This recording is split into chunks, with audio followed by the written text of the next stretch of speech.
Hola, hoy vamos a hacer una exploración profunda de unos fragmentos de un libro muy conocido, el libro tibetano de la vida y de la muerte, de Sogyal Rinpoche. Un libro denso, sí señor. Sí, tenemos aquí una selección de partes claves que nos van a servir un poco de guía. Es un texto que, bueno, se mete de lleno en cómo ve la existencia el budismo tibetano. Sobre todo el tema de la muerte, claro, y lo que puede venir después. Exacto. La idea hoy no es hacer un resumen completo, sería imposible. Es más bien sacar esas ideas centrales, ¿no? Las pepitas de oro, como quien dice. Eso es, sobre cómo ver la vida de otra manera, cómo mirar la muerte y qué dice esta tradición sobre la continuidad. Una especie de viaje por los puntos clave del texto. Muy bien. Es que el libro, bueno, apareció en un momento en que, según el autor, había un vacío en Occidente sobre cómo abordar espiritualmente estos temas. Ajá. Y lo que intenta es traducir enseñanzas muy antiguas, pues como los bardos, esos estados intermedios tras morir o la naturaleza real de la mente. A un lenguaje más nuestro, más accesible. Exacto. Y se organiza básicamente en torno a la vida, el morir, la muerte misma y la idea del renacimiento. Vale, pues vamos a meternos en materia. Lo primero que quizá llama la atención del libro es cómo choca nuestra actitud actual hacia la muerte con otras visiones. Totalmente. Sí, pone sobre la mesa cómo en la cultura moderna, bueno, tendemos a evitarla, ¿no? Como si fuera algo que ya se arreglará o que mejor no mirar. Sí, como un tabú. Y lo compara con visiones espirituales más tradicionales, no solo el budismo, que ven la muerte no como el fin, sino como, bueno, como una transición. Una transición que de hecho le da más sentido a la vida de ahora. Eso. Y claro, argumenta que esa negación nos puede llevar a vivir de forma un poco superficial, quizá, muy en lo material, en el corto plazo. Hay una frase que me impactó. Ser práctico en Occidente significa ser miopes. Es directa, sí. Ignorar la muerte, dice, no quita el miedo. Al contrario, lo alimenta. Y fíjate qué idea tan potente lanza. ¿Cuál? Dice, lo que llamamos cadáver, a lo que tanto tememos, está viviendo con nosotros aquí y ahora. Uf, se refiere a nuestra propia impermanencia, claro. Exacto. Es fuerte, sí. Y conecta ese miedo con no saber bien quiénes somos en realidad, Claro. como si nuestra identidad dependiera de cosas que cambian, el nombre, el trabajo, lo que tenemos. Cosas que la muerte, pues, se lleva por delante. Inevitablemente. Y ahí entra de lleno la idea de la impermanencia. Fundamental. Es una verdad central en el budismo y en este libro. Todo, absolutamente todo está cambiando constantemente. Aceptar esto, aunque al principio duela o asuste. Es la clave, según el texto, para soltar el aferramiento, esa manía que tenemos de que las cosas duren para siempre. Que describe como la fuente de todos nuestros problemas. Ni más ni menos. Ver los cambios, incluso los chungos, no como dramas, sino como ¿Oportunidades de qué? de limpieza, de aprendizaje. Usa una imagen curiosa. Los cambios son como una escoba que barre todo nuestro karma negativo. Recuerdo una historia del libro que lo ilustra muy bien, la de Krisha Gotami. Ah, sí, es muy conocida. Una mujer a la que se le muere el hijo y va a ver a Buda destrozada. Y él, en vez de consolarla directamente, le pide algo raro: encontrar un grano de mostaza de una casa donde nadie haya muerto. Y ella busca y busca. Y claro, en todas partes encuentra que alguien ha muerto. Y así de golpe entiende que la pérdida es universal. Y esa comprensión la transforma. Es una enseñanza vivencial. Totalmente. Esa historia, además, nos sirve de puente perfecto para otro pilar del libro, entender qué es la mente. Ajá. Porque según esta visión, la clave para la vida y la muerte está en comprender nuestra mente, Pero no la mente que piensa y se agobia. sino su naturaleza más profunda, eso que llaman Rigpa. Eso es. Se dice que en la muerte, la mente ordinaria, la de todos los días, se disuelve, y lo que queda al descubierto es esa naturaleza de fondo, digamos, espaciosa, sin límites. La analogía principal que usa el libro es la del cielo y las nubes, ¿verdad? Sí, es muy gráfica. Nuestra mente habitual, la que va y viene con pensamientos, emociones, la que llama SEM, es como las nubes. Pasajeras, cambiantes. Pero el Rigpa, esa naturaleza esencial, es como el cielo. Siempre está ahí, detrás, vasto, puro, inalterable. Dice que no lo afecta ni la vida ni la muerte. Hay un fragmento que me dejó pensando. ¿Cuál? Dice: Ni siquiera los budas, en su infinita sabiduría, pueden perfeccionarla, ni los seres conscientes estropearla en su al parecer infinita confusión. O sea, que es algo que está ahí intacto. Intacto e intrínseco. Y si es así, ¿por qué no lo vemos? Buena pregunta. El libro dice que es por el ruido mental, por la distracción constante. Vivimos, dice, en un mundo dedicado a la distracción. Y por eso el silencio y la quietud nos aterrorizan. Exacto. Y aquí es donde entra la meditación. Pero ojo, no como una simple técnica de relax. Sino como la herramienta principal para calmar esa agitación y empezar a tener vislumbres de esa naturaleza profunda, de Rigpa. Exacto. Para empezar a reconocerla. ¿Y cómo se llega a eso? El libro habla de la introducción por un maestro, a veces de forma sorprendente. Sí, no siempre es gradual. Cuenta que a veces una pregunta directa, como ¿qué es la mente?, puede generar un shock, un cortocircuito en la mente que piensa. Y abrir un espacio a esa conciencia desnuda presente. Justo eso. Entonces, si Rigpa es el cielo que siempre está, la meditación sería la forma de apartar las nubes para reconocerlo, ¿no? Sí, es el método para limpiar la mente de automatismos y poder ver lo que ya somos, en el fondo. Hay una cita que incluye de Shantideva, un maestro antiguo, que lo describe muy bien. A ver, Dice algo como: si este elefante que es la mente se ata por todas partes con la soga de la absoluta presencia mental, todo temor desaparece y llega la completa felicidad. Pinta la meditación como un entrenamiento de la atención muy potente. sí, y describe varios enfoques prácticos. El más básico, observar la respiración. Simplemente estar presente con ella. Eso ya filtra muchos pensamientos. Vale. Otro es usar un objeto como apoyo. Una flor, una imagen que inspire. Menciona especialmente la imagen del maestro, que se ve como un vínculo vivo con la verdad que buscas. Entiendo. Y también habla de los mantras, sonidos sagrados que según la tradición tienen un poder vibratorio especial. Pone el ejemplo del mantra de Padmasambhava, ¿no? El Om A Hum Vajraguru Padma Siddhi Hum. Ese mismo. Y cuenta una anécdota de cómo recitarlo en grupo revitalizó a la gente en un taller. El poder del sonido y la intención conjunta. Pero insiste mucho en la actitud al meditar. No se trata de buscar experiencias guays, ni frustrarse si no pasa nada. Claro, advierte contra el apego a lo agradable, la calma, la claridad, y contra el rechazo a lo difícil, que a veces llama bendiciones disfrazadas. Y ojo también con quedarse en una calma tonta, sin lucidez. Un estancamiento borroso, creo que dice. Exacto, y da consejos muy de andar por casa. Sesiones cortas pero frecuentes, con pausas.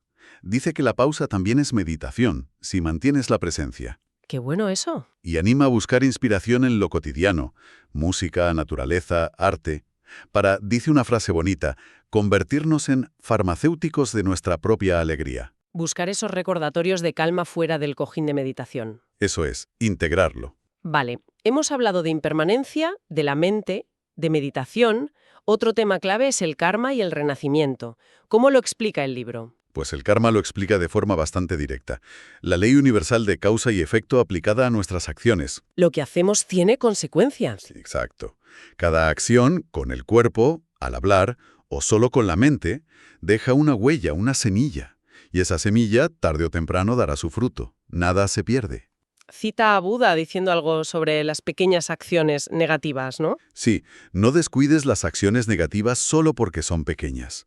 Por pequeña que sea una chispa, puede incendiar un pajar grande como una montaña. O sea, todo cuenta.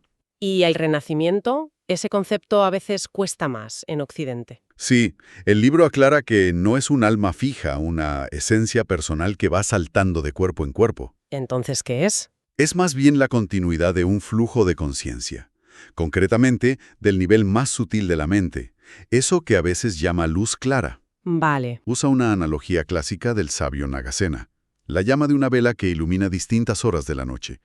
¿Es la misma llama? No exactamente, pero cada instante depende del anterior. O la leche que se convierte en yogur y luego en mantequilla. Esa también. Son diferentes, pero hay una continuidad causal clara. Menciona de pasada algunos casos de niños que parecían recordar vidas pasadas. Sí, como ejemplos para reflexionar sobre esta idea, que al final está presente en muchas culturas, no solo en el budismo. Y un punto importante sobre el karma, no es un destino fijo. Crucial. Se puede modificar y purificar. De hecho, el sufrimiento de ahora puede verse como el resultado de acciones pasadas madurando. Y verlo así. Abre la puerta a usar esa experiencia para limpiar, en vez de verlo como un castigo. Lo conecta incluso con las experiencias cercanas a la muerte, las SM, ¿En qué sentido? en que mucha gente en una SM relata una revisión de su vida que les hace muy conscientes del impacto de sus actos en los demás, de la responsabilidad. Esa conexión con los demás nos lleva directos a la compasión, otro eje del libro, ¿verdad? No es solo prepararse uno. Totalmente. Ayudar a otros a morir bien es tan importante como prepararse una misma. La compasión activa es clave. Se usa mucho la imagen de Avalokitesvara, el Buda de la compasión. El de los 1000 brazos, a veces. Ese, para ayudar a todos. La lógica que presenta es potente.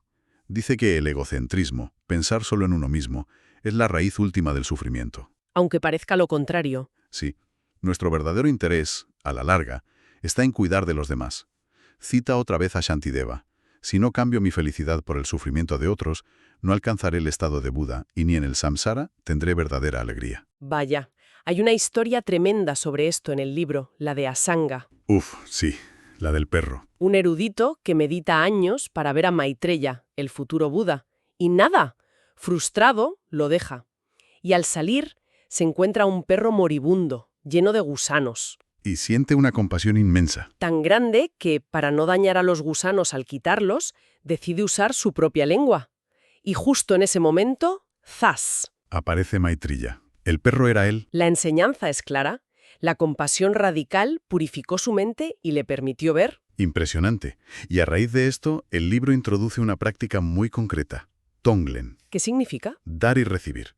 Es una meditación para entrenar la compasión. Básicamente, al inspirar, imaginas que tomas el sufrimiento de otros, como humo negro. Ajá. Y al exhalar, les envías tu bienestar, tu paz, como luz blanca. Se puede hacer por gente concreta, por ti mismo, o en general para disolver el egoísmo. Cuenta la historia de un maestro, Geshe Chahawa, que la usó para curar a su hermano enfermo.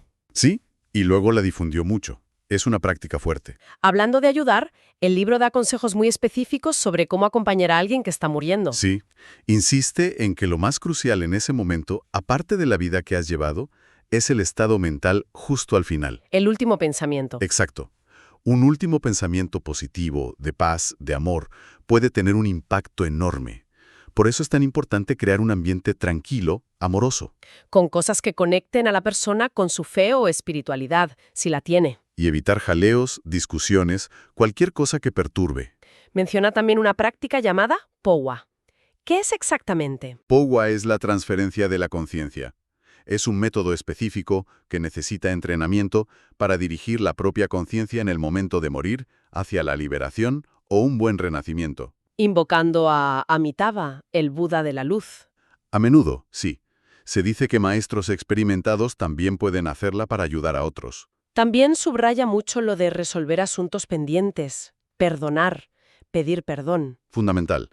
Incluso sugiere un método de diálogo imaginario para soltar rencores o culpas que te bloquean. Y, en esencia, para ayudar a alguien a morir bien. Sobre todo, sensibilidad y compasión.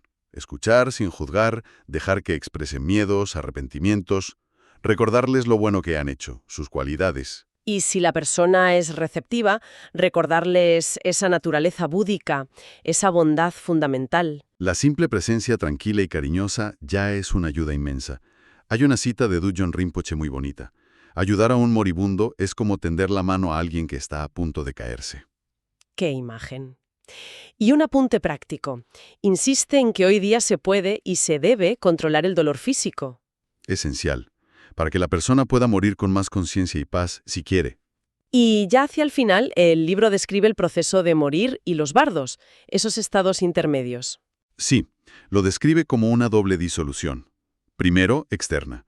Los sentidos se apagan, los elementos del cuerpo, tierra, agua, fuego, aire, se retiran, con signos físicos.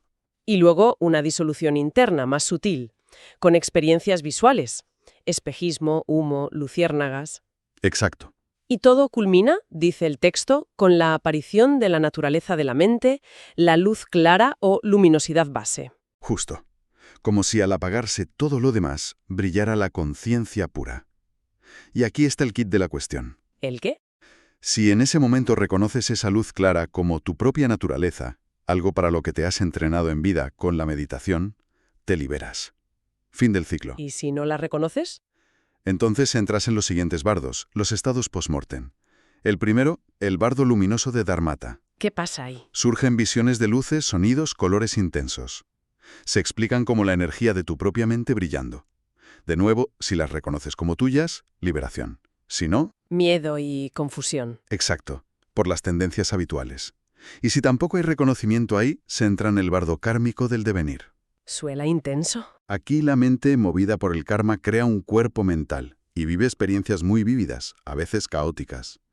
Un juicio, que es un autojuicio, y una fuerte tendencia a buscar un nuevo cuerpo, un renacimiento. La clave ahí sería... Intentar reconocer que todo es una proyección, como un sueño, y dirigir la mente hacia un buen destino. El libro conecta todo esto con las experiencias cercanas a la muerte, las ECM. Sí, señala las similitudes.